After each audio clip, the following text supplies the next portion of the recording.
OMG. Bago po kayo magtanong, hindi po ako si Ma'am Venice. Pero grabe, sobrang magkahawig kayo. Napakasakit na nangyari kay Margaret. Nobody can do her job like her. And that's why I came home. I will take over her position in the meantime. Ako ang may kasalanan. Ako mag-isa ang nagluto nung araw na yon. Wala siya ginagawa. Sinasabi niya lang yan. Pero wala kaming alam. Ako may kasalanan. Akong ikulong ninyo. Allergic pa rin ang katawan niya ang kidney transplant sa katawan ng nanay. Ako na lang po kaya mag-donate ng kidney ko kay nanay. I'm sorry, pero lumabas na hindi compatible ang blood type yung dalawa.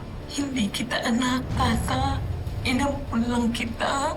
Inihabiling ka sa akin ng matalik kong kaibigan na si Carmen. Siya ang tunay mong nanay. Kung hindi ka nakonsensya sa ginawa mo kay Carmen, dun man lang sa apo mo na inosente, pagkaroon ka ng puso. Leaked recipes from bahay na sa stir controversy in culinary industry.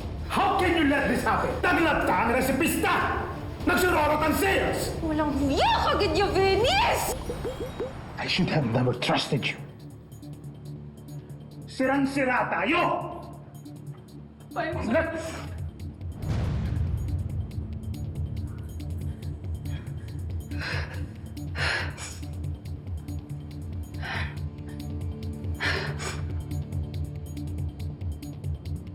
Nakakatakot po talaga, Papa John, oh. Ang tapang niyo talaga. Go! Go! Go!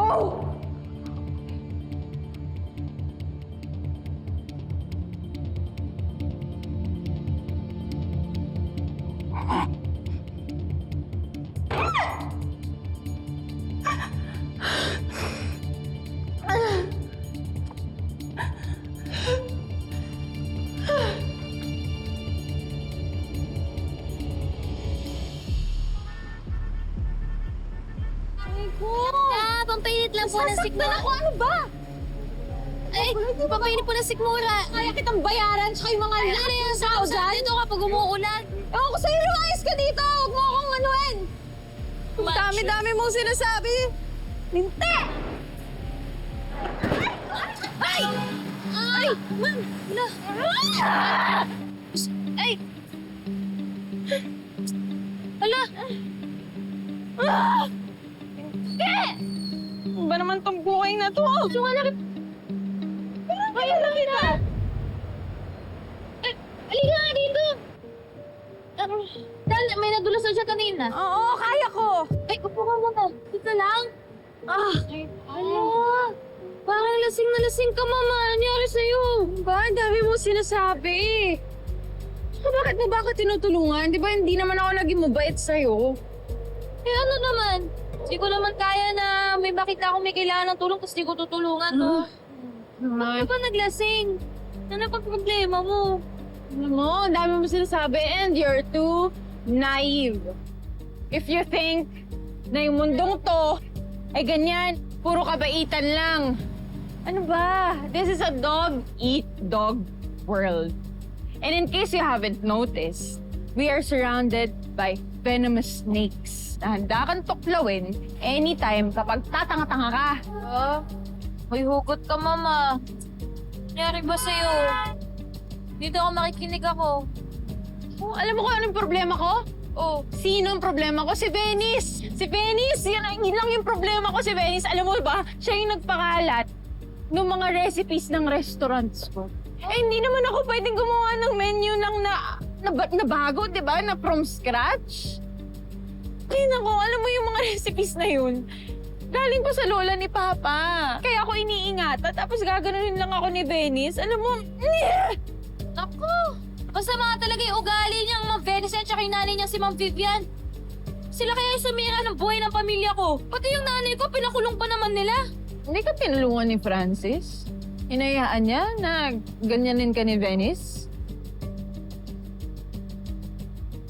Ay, na-brainwash kasi siya eh. Kaya ayun. Ay, gusto ka ba? Teka. Bakit lalagay ng punta ko? Gusto mo ng batchoy? Teka, para umilit yung spora mo.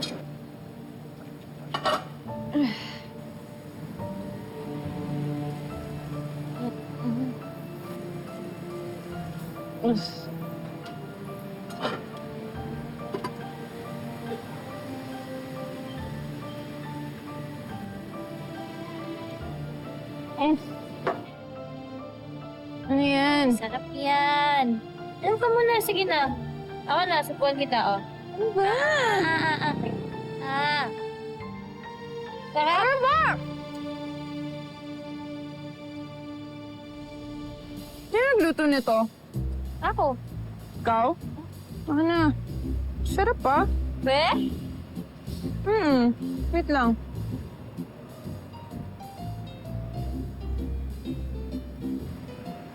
Sarap? Ay, wait lang. Hindi ba ikaw yung gumawa din ng batchoy sa buko recipe na nagpataas ng sales nila, Francis?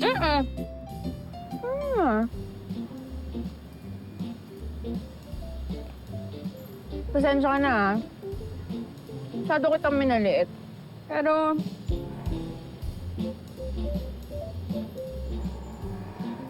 Sige, sumama ka sa akin. Curious ako kung ano pang kaya mong gawin. Sige, test natin yung kagalingan mo sa pagluluto.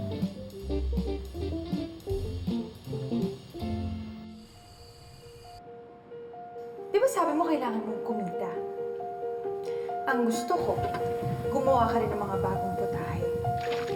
Parang yung batchoy sa buko na ginawa mo para sa mga palma. Kapalit ng mga recipe namin na kinalat ni Venice. Pag na-impress mo ako sa mga lulutuin mo, i-hire kita sa restaurant ko. Naiintindihan ko po. Gagawin ko po lahat na makakaya ko. I have a proposal for you. Gusto niyo na magpanggap ako bilang si Ma'am Venice? Hindi pwedeng tatanga-tanga sa gagawin mo, ah. Kung ano man ang kinalakihan mo, hindi mo pwedeng dalhin yan dito. Hindi talaga ako sa'yo! Anong ibawas, ha? Paano yung pagkain?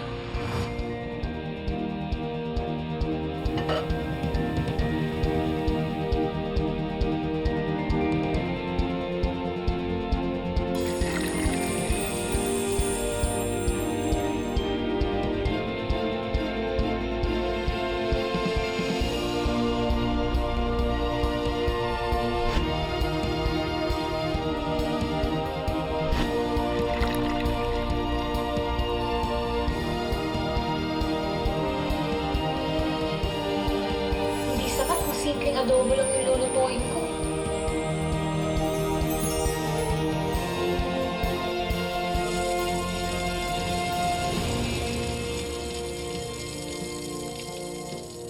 My whole family was waiting for you at that photo shoot. You've just made everything worse. Sobrang pagkakamali itong pinagtiwala ko sa'yo. Hindi ko alam paano napunta yung sabag ko. Wala talaga akong kinukuha. I trusted you.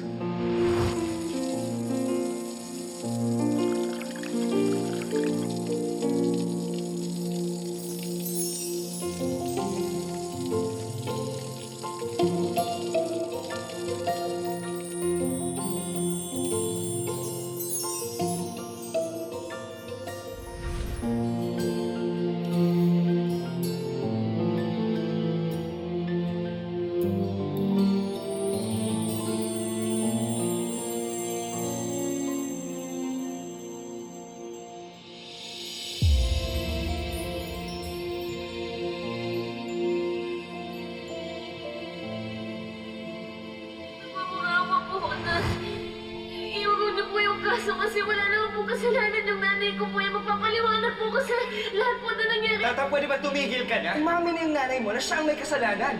Ayaw na tayo, Vanessa!